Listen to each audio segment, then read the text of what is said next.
even further, other countries also from the Middle East and West Asia, and how is India looking at it?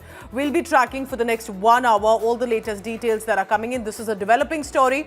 So first, let me bring the compilation for you about what's been happening in the past few hours. Let's begin. Iran has launched a direct attack at Israel. The 6-month-old Israel-Hamas war now threatening to drag the Middle East also into a full-blown regional conflagration. Here's the latest images. Iran launching a swarm of explosive drones, firing missiles also in the first ever direct attack on Israeli territory, risking a major escalation in the Middle East. On the ground in Israel, explosions have been heard in cities like Tel Aviv and Jerusalem. Israeli, US, UK and Jordanian forces are shooting down missiles and drones launched from Iran.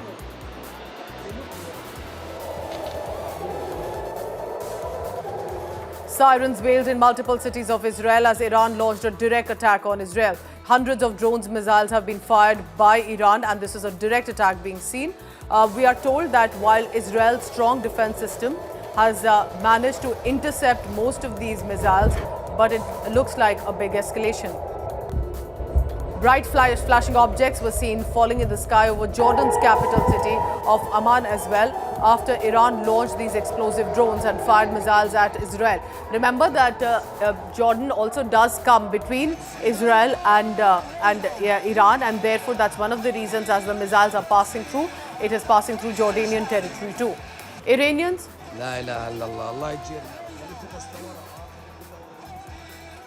have flooded the streets in large numbers to celebrate Iran's attack on Israel. Numerous videos and posts on social media online depicting gatherings to celebrate Iran's attack.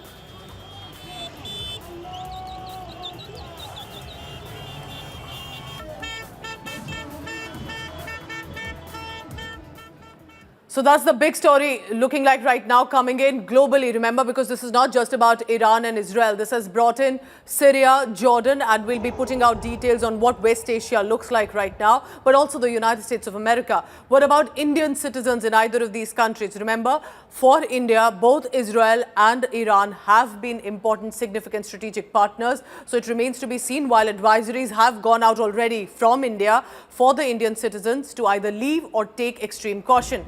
India Today's Foreign Affairs editor Geeta Mohan is joining me for the latest on that. Geeta, to many, this would look like a surprise attack by Iran and also a direct attack, even though Iran earlier was seen as sending proxies like Houthis and others toward Israel. But what about this direct attack and why? Well, to begin with, this is a retaliatory attack in many ways than one by Iran. After the consulate of Iran was attacked in Syria by Israeli forces, the IDF attacked the consulate, and top Iranian generals, army officials were killed. A targeted attack is what Iran had called it. Israel was targeting those who were planning or were backing, supporting all the attacks that were directed against Israel from various countries through various extremist organizations or groups, so to say. And over here, this after that attack, which is considered Iranian territory, by the way, because it was the consulate, there was a massive reaction from the world community on why did Israel really attack the Iranian consulate in Syria, because that is Iranian territory. It's almost like provoking Iran to enter the fray. And well, Iran has indeed officially entered the fray. This is not a proxy war anymore, where Iran is supporting and backing the Houthis in Yemen or the Hezbollah in Lebanon. The first move that we saw after Eve was when Iran looked at the commercial aspect of Israel and how to attack the commercial attacks that took place with the MV Aries having taken over by the Iranian forces. It's a commercial vessel that's owned by an Israeli billionaire, and of course, again, the Red Sea, Strait of Hormuz movement in action by Iran. But the attacks that took place late last night, early this morning by Iran into Israel clearly shows that despite the distance, we know that it took hours for the drones and missiles to reach Israel. So they were prepared. There are visuals of people running after the red alert and the sirens blazing through the city. There are visuals of people running and taking shelter. But Iran did what it promised it would do, which is retaliate to their territory being breached with the Iranian consulate attack in Syria. When it comes to failure or success, we're looking at a lot of reports coming in from Israel saying that, well, Israel, with the help of American forces, did manage to keep all those drones and missiles away from entering Israeli territory, but there were breaches. The Iron Dome was indeed breached, and the drones and some of the missiles did enter Israeli territory. According to Israel, the damage was not to the extent that Iran would have wanted.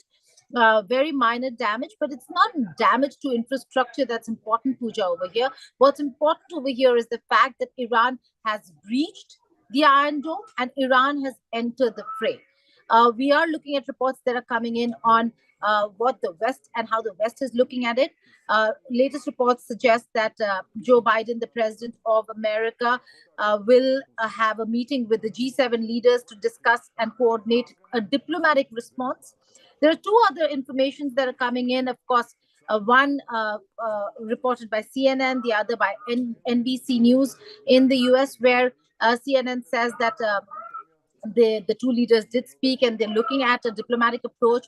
US has told Iran that it would not go ahead and back Israel if there is any retaliation that Israel is planning. NBC was reporting that US is rather myth, saying that you're deepening, you're pushing US more deep into this entire West Asian, or what they call Middle East crisis.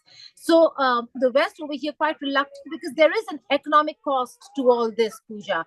We're looking at last evening itself, markets crashing, Sensex dropping, and that is going to take a toll on global economy. There will be impact on global economy. There has already been, in fact, ever since, whether it's Russia-Ukraine war or the Israel-Hamas war as well. I request you to stay on with me, Geeta, because also joining me is Daniel Seaman. He's had enough experience with not just the political scene, but as part of the civil services associated with Israel. I appreciate you joining us. Here, what I want to ask you, Mr. Seaman, is what is the situation looking like in Israel right now? What are you hearing? Because the missiles may take a few hours to reach. And we know that Israel has a strong defense system. But can we say this is the first big direct escalation between Israel and Iran?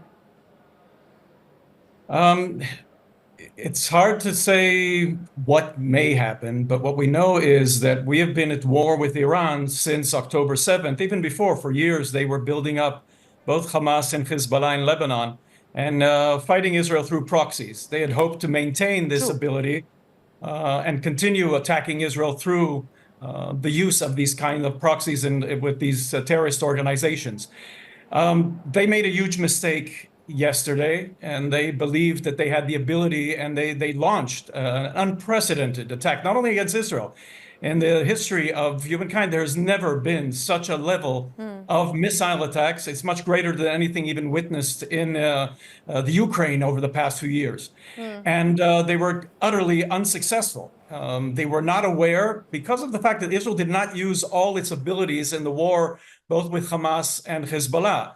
So they believed that they had some ability, and contrary to what they were saying, that they were attacking. No, they fired just like the terrorist organizations. They fired at civilian locations, and yet most of the missiles did not even reach the area of Israel. Those who reached here, none of them succeeded in landing. You had from shrapnel, a young girl injured in the desert among the Bedouin, and you had in a military installation, a building that was scratched. So this was a complete and utter failure on their part.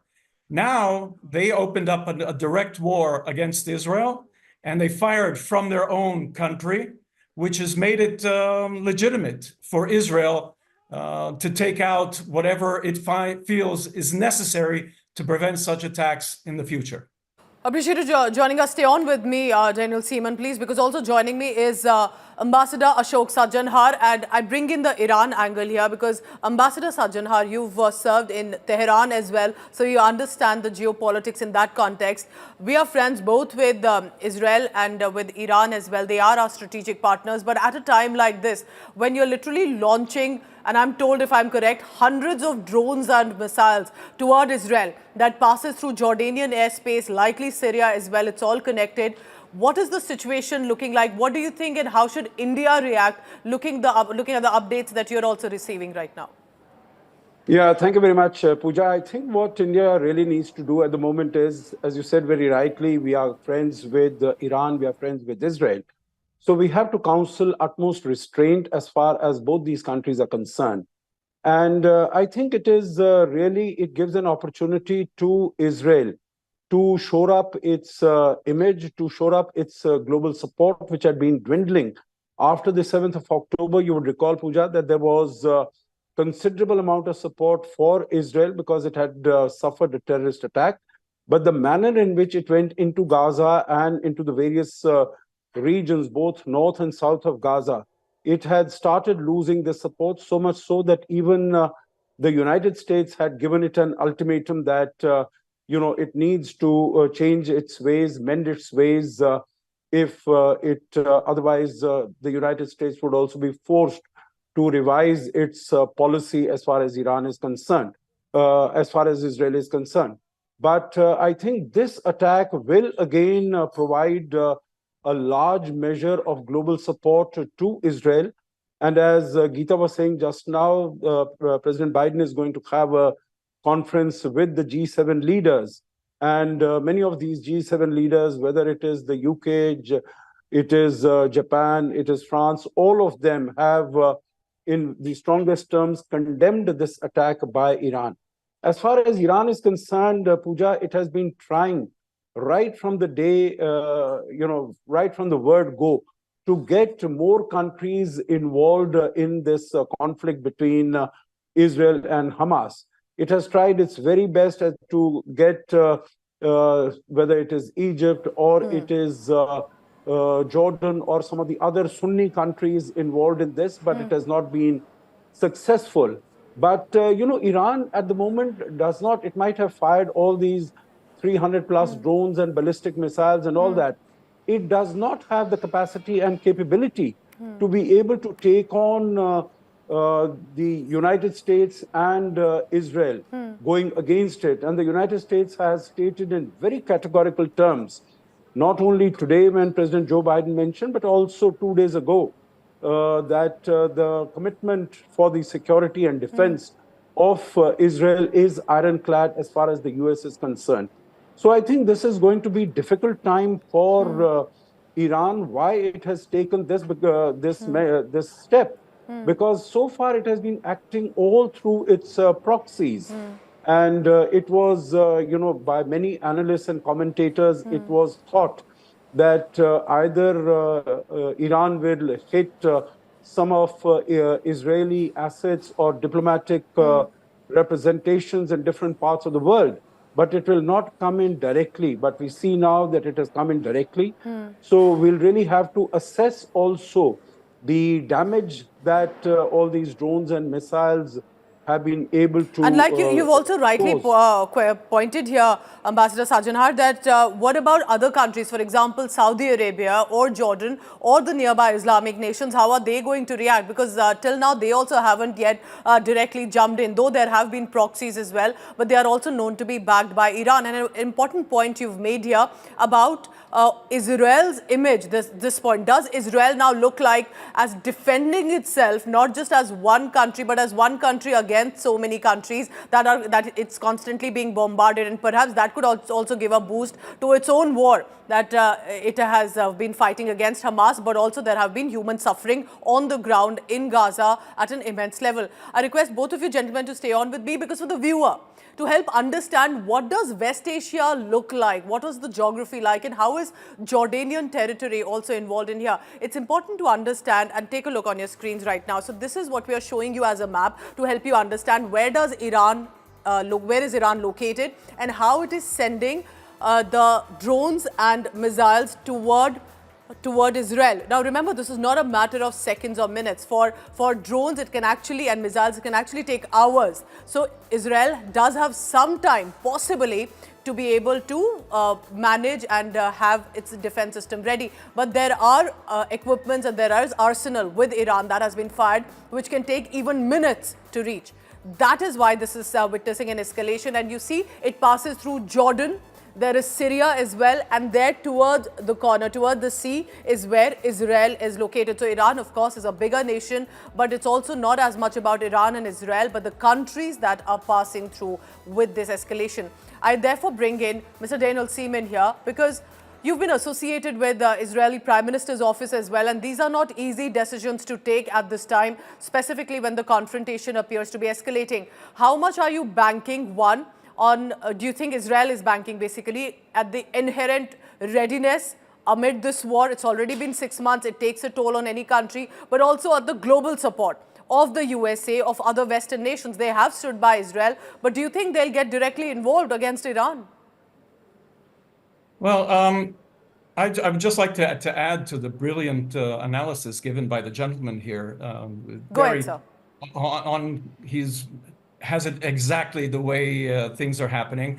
But Israel has been planning for this for a very long time. And this means that not only with the defense elements that we prepared, but also with cooperation that we had with NATO forces, the United States, Britain, and France, and also with Jordan, Egypt, and it is not known, but there has also been certain cooperation with Saudi Arabia. Israel was not only fired at from Iran yesterday, it was from other locations, and we had several countries that were involved that are not being mentioned at the moment because of the sensitivities that are involved here. The United States said that it would not partake in any attack or retaliation in Iran. We're not expecting them to. As I said, we planned and prepared and were aware of this possibility for over 20 years. The Prime Minister gave a speech at the American Congress back over a decade ago in which he described the threat that Iran poses not only to Israel, but into the Western world itself. And they say it. We're not making this up. You have to listen to what they're saying. And they've made it very clear as they promote this world jihad movement. Israel is just the closest location. By the way, India is pretty close as well. They threatened Pakistan, who they do not agree with ideologically and religiously, yes, because they're being Shia and the Pakistanis being Sunni. It goes into these depths of the Islamic conflict as well among the different sects within Islam. But the ones who have been promoting all of this have been the Iranians. And now finally they've taken off the veil over their faces and everybody can see what their plans are. And they were met with a very decisive Israel and a very prepared Israel. And as I said, this was just the first step. We very likely will be taking steps to send a very clear message, not only to them, but to other elements in the Middle East to believe that this was a good idea on the part of Iran. Stay on with me, please, because India Today's Foreign Affairs editor Geeta Mohan continues to track. And Geeta, I'm also flooded with constant updates that have come in from the past 8 to 10 hours now. What is the latest update that you have coming in from Israel, from Iran, from the adjacent territories as well? Because Israel already has been fired from, whether it's Lebanon or other territories. There have been proxies from Israel like Houthis. But at this point, when a direct escalation takes place, Geeta, one, what is the ground situation looking like? And how is India reacting? We were all taken a bit by surprise when India 2 days ago gave out an advisory of extreme caution to Indian citizens. How is India looking at this right now? Well, from the moment that Iran said it's going to retaliate, India put out an advisory for Iran and Israel, for its own citizens in Iran and yes, Israel, also asking Indians to be wary and cautious, but also asking them not to travel to these areas if it's avoidable. Having said that, India's come out not just expressed serious concern over the escalation of attacks in West Asia, but also has asked to choose the path of diplomacy rather than war. And India is in that unique position, Pooja, where it has ties with, be it the Russia-Ukraine war or the Israel-Palestine war. India has engaged Russia, Ukraine in the past. India has engaged Israel and is a friend and ally of Iran as well. So a unique position that India holds, where it not just engages but has some sort of an open conversation, a route for diplomacy, which is continued.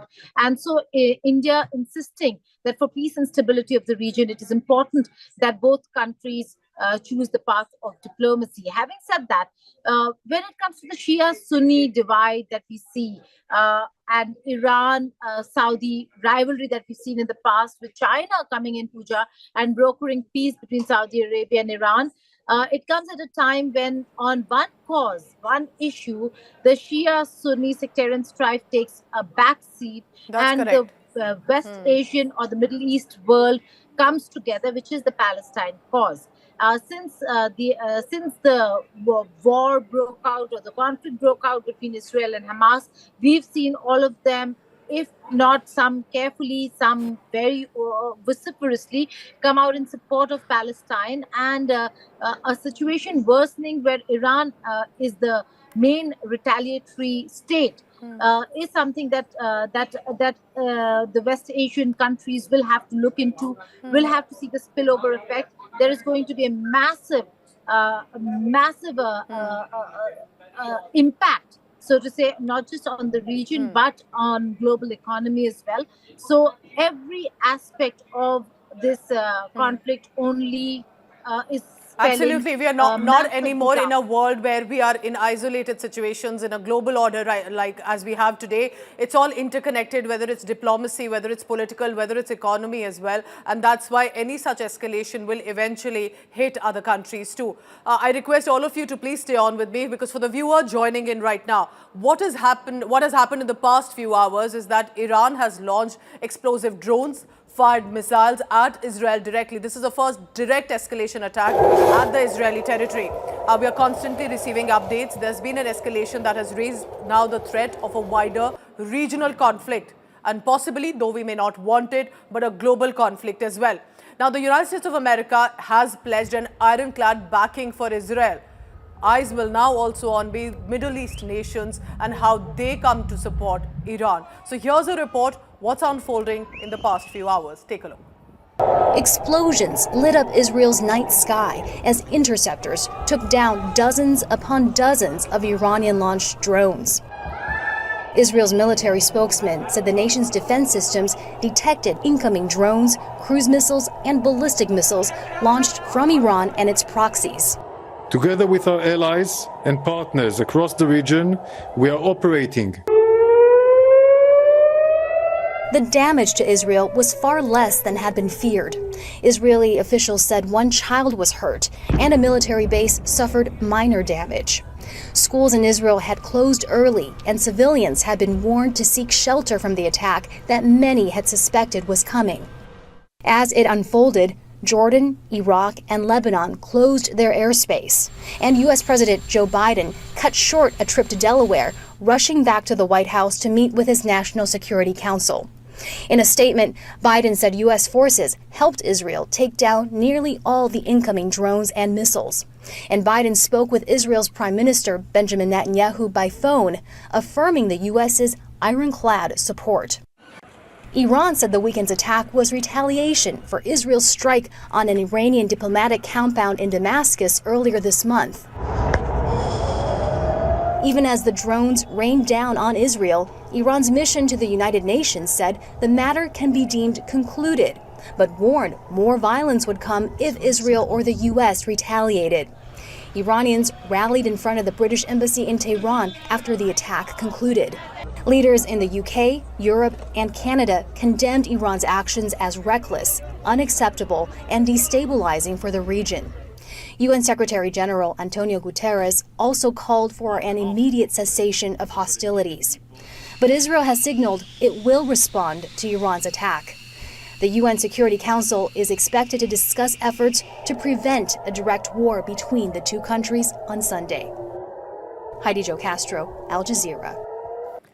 So we are joined by experts who have been associated with their field for decades, on the ground and in global quarters as well. Ambassador Ashok Sajanhar, joining us, and also Daniel Seaman, who's not only been associated in Israel civil service, but has been associated with Israel's Prime Minister's office as well. Also, India Today's Foreign Affairs editor Geeta Mohan, who has been on the ground, whether it's Iran or Israel earlier as well. So I want to bring you Ambassador Sajjanhar right now with the advisories that have gone in from India. You must have seen how this is clearly not the first time in West Asia that there have been, whether it's confrontations or difficult times. But do you think right now restraint would be the best thought? And I understand it's easier said than done. A lot of our friends from Israel get angry when we say that the restraint needs to be shown. But how do you look at the current status? How do you, in such a situation, as India has advised earlier as well, show restraint when there are missiles and drones from either side coming in? Which country should or how can take a step back?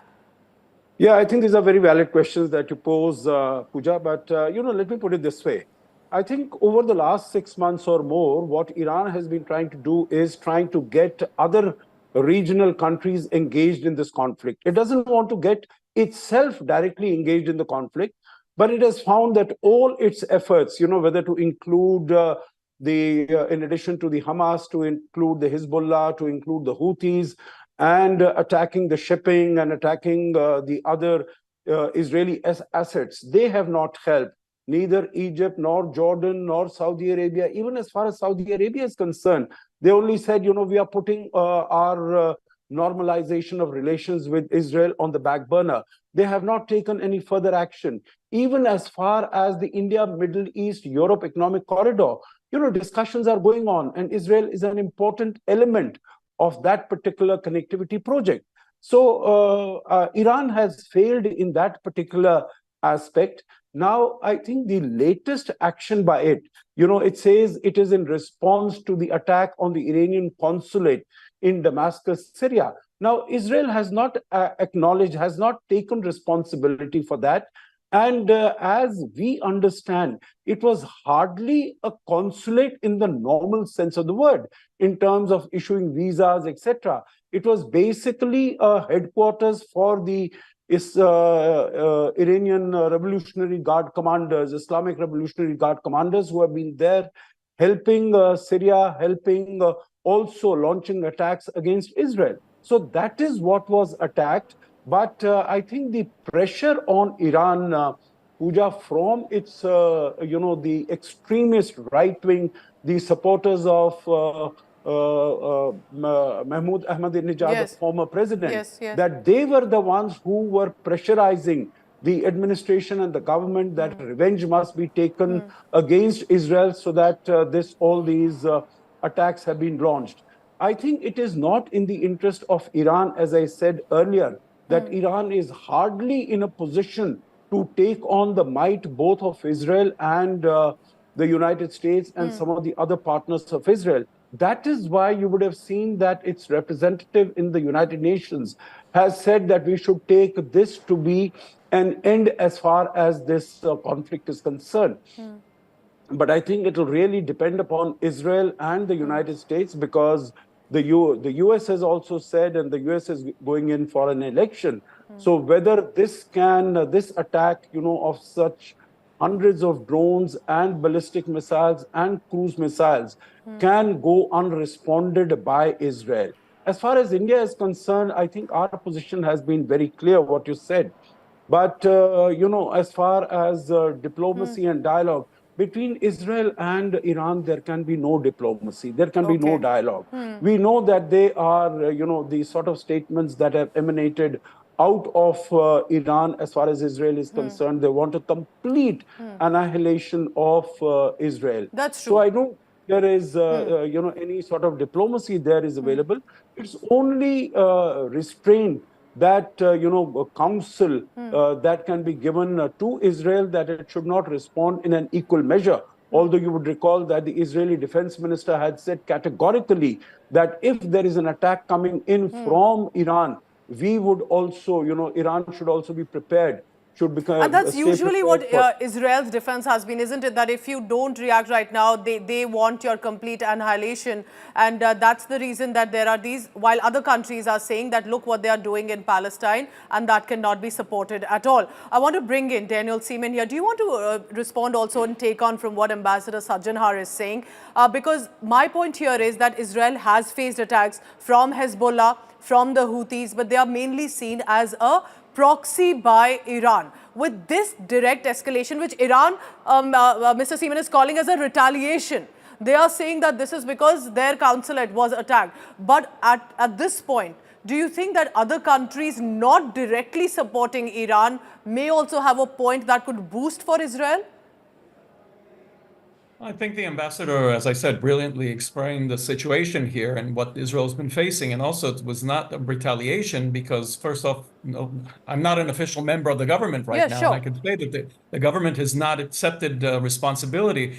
But we have to know that the person that was targeted there was the person who was responsible for the training of Hamas, also for Hezbollah, but for Hamas specifically for the events that occurred on October 7th. So he was the mastermind behind it. And therefore, it was if Israel did kill him, it was very justified in doing so. And it wasn't Iranian territory. It was in a very secret location north of Damascus. So embassies don't usually exist places outside of the capital unless it's a major city. This was not a major city, and it was a very secretive, which I stress that because it gives you the understanding of the type of intelligence that Israel has vis-a-vis Iran.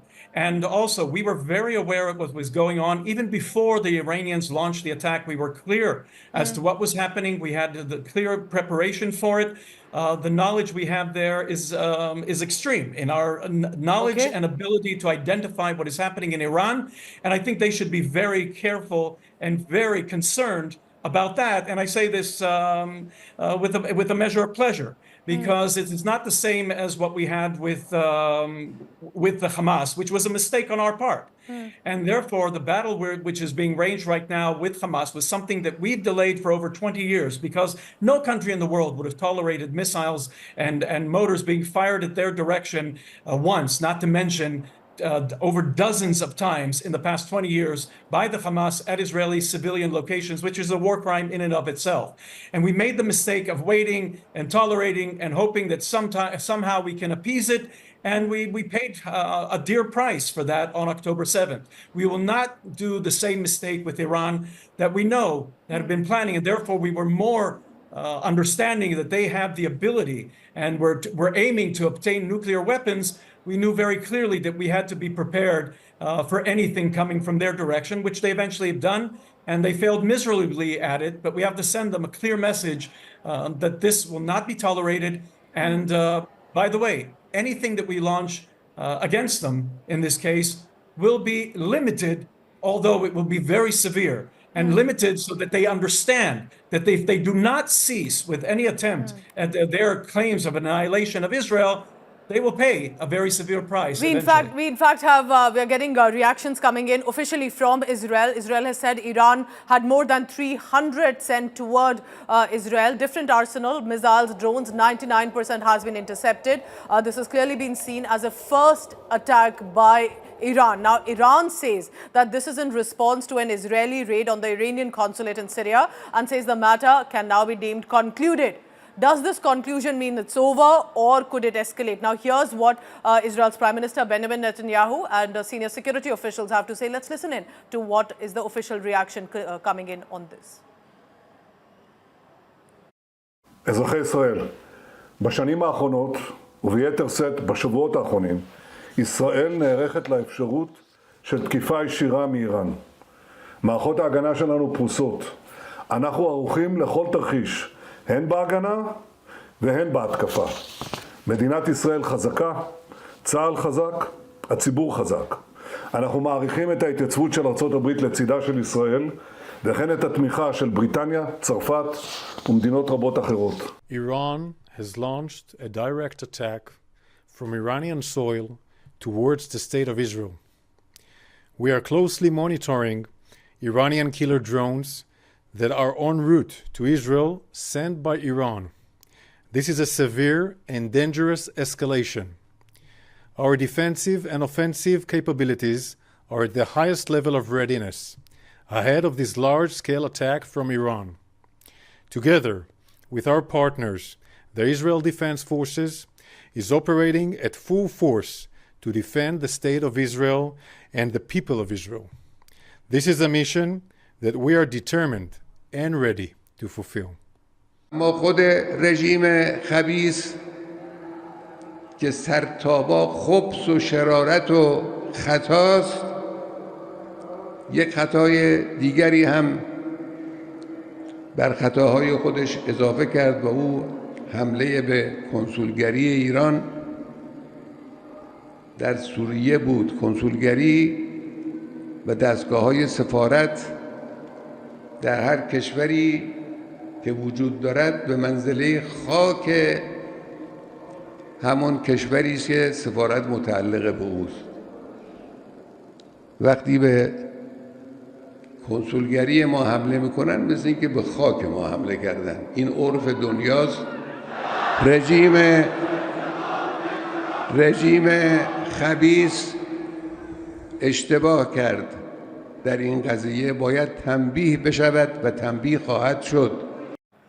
And clearly remember, whether it's about the strategic partnership with Israel and Iran or about Indian citizens in either of these nations, in a statement, the Ministry of External Affairs has said that it's been concerned about the latest escalation of hostilities between Israel and Iran.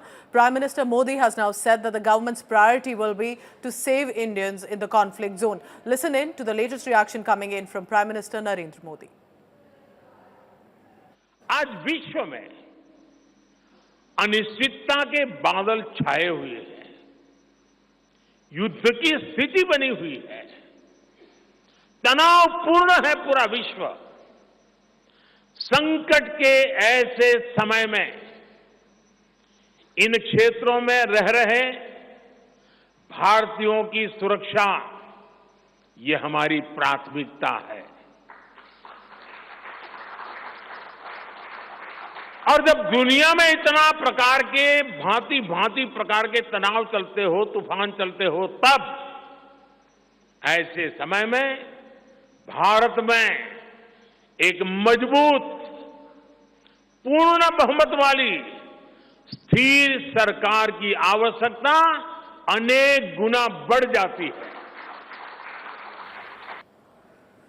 Mr. General Seaman, how do you look at the situation as in the next few days? It's going to be very crucial. There are still number of hostages, including, for example, the Bibas family, among others, who are still believed to be in Gaza. There are constant interactions that are taking place. Do you think that any sort of constant demand that is coming on the ceasefire, on the release of hostages, will that take a back seat, or will that continue to be the priority for Israel at this time? No, it's very much the focus of the government and the people in Israel. We don't forget what was done to us on October 7th. We don't forget that every morning, while we have the pleasure of going back to normalcy, you can call it that, there are still not only the families, but specifically the 133 still hostages that we know remain in the hands of Hamas. The negotiations are basically between Israel and the United States, Egypt, and Qatar. The Hamas are not really participants, and they rejected everything. Israel went to very, very painful concessions on this, willing to make exceptions that we knew would be even painful for us. Yet it was rejected, totally rejected. They go back to the same, we keep moving forward, making concessions. And they go back to their original position, is that Israel should withdraw, the Arabs should be allowed back into the north of the Gaza Strip, we should end the battle. They don't even give us the names or the condition of the hostages that they're holding. So this is unacceptable. We still have one location that we have not entered, which is the Rafah area, which is the most secure. And there are 2 battalions, at least, of Hamas members that are still there. And most likely only when we address that, and only when we have that military pressure applied to them, will they start thinking about the fact, because they still put in, you mentioned earlier that there was a reduction in international support for Israel. They listened very carefully to that. They paid attention to that. They believe that if they extend this, the pressure would be applied to Israel. Well, Israel will have to do exactly what Hamas wants. They totally misunderstand the atmosphere in Israel. They totally misunderstand what the Israeli public, I'm not even talking about the government at the moment. The Israeli people will have nothing of this. And don't be misled by what you see on the media, the international media led by members of the Israeli media here who have a political intentions by trying to topple this government, ignoring everything that Israel is going through. And it's not going to work. A vast majority, an absolute majority of the Israeli public want this to be ended with the total annihilation of Hamas, the release of the hostages if possible. But we are no longer going to tolerate what we've tolerated, because the public in Israel, especially in the south of Israel, had been held hostage for 20 years by the whims of Hamas. When they fired and you have people suffering, they were held hostage. You know, the second generation of children in the south of Israel were suffering from the missiles going against us, and this is not going to happen anymore.